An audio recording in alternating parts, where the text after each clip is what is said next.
The average work rate during a soccer match, as estimated from variables such as heart rate, is approximately 70% of maximal oxygen uptake. This corresponds to an energy production of approximately 5700 kJ 1360 kil for a person weighing 75 kilograms. Aerobic energy production appears to account for more than 90% of total energy consumption. Nevertheless, anaerobic energy production plays an essential role during soccer matches.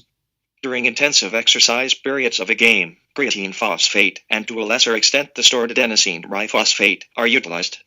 Both compounds are partly restored during a subsequent prolonged rest period. In soccer matches, the lac concentration averages 39 mm, and individual values frequently exceed 10 mm during match play.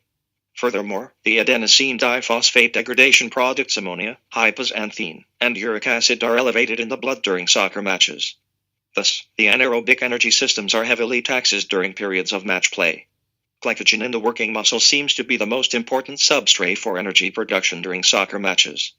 However, muscle triglycerides, blood-free fatty acids, and glucose are also used as substrates for oxidative metabolism in the muscles. A warm-up is the process whereby an athlete goes through a range of exercises in order to get their body ready for competition or training. Warm-up exercises move from low intensity to high intensity, and from general movements.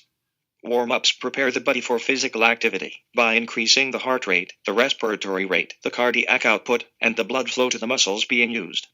It causes the liver to release glucose into the blood, and opens muscle cells so that blood glucose can easily enter the muscle for energy production.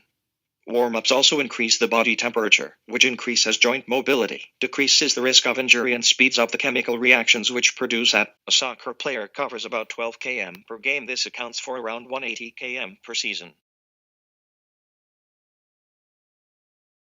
People tend to overestimate the amount of calories they burn per workout, so it is important to avoid taking in more energy than you expend exercising. Carbohydrates are needed to provide energy during exercise. Carbohydrates are stored mostly in the muscles and liver. You need to eat carbohydrates before you exercise. If you will be exercising for more than 1 hour, you might have a glass of fruit juice, a cup 245 grams of yogurt, or an English muffin with jelly. Limit the amount of fat you consume in the hour before an athletic event. Protein is important for muscle growth and to repair body tissues. Protein can also be used by the body for energy, but only after carbohydrate stores have been used up.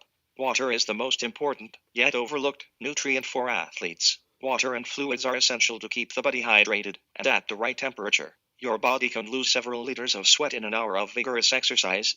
Cool down for 5-10 minutes with low-intensity activity, like slow walking.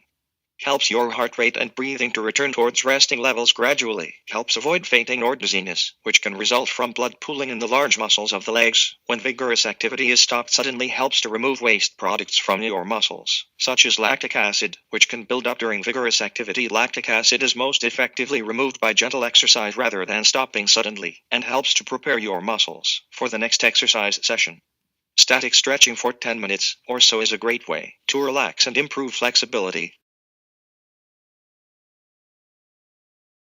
Mental rehearsal is ideal for me as it allows me to practice situations or events. This is a very specific form of practice, with distinct benefits. Mental rehearsal in soccer allows for certain situations to be reacted in your head for the game. I rehearse certain situation in my game 3 times before acting in them. This allows me to be better prepared for the real deal when rehearsing. It helps with my skills, helps me improve my performance, improve mind-body synchronicity, boost confidence. It also allows for me to improve concentration by allowing the mind to be more organized and focused on the right cues and control emotional responses by mentally practicing relevant situations.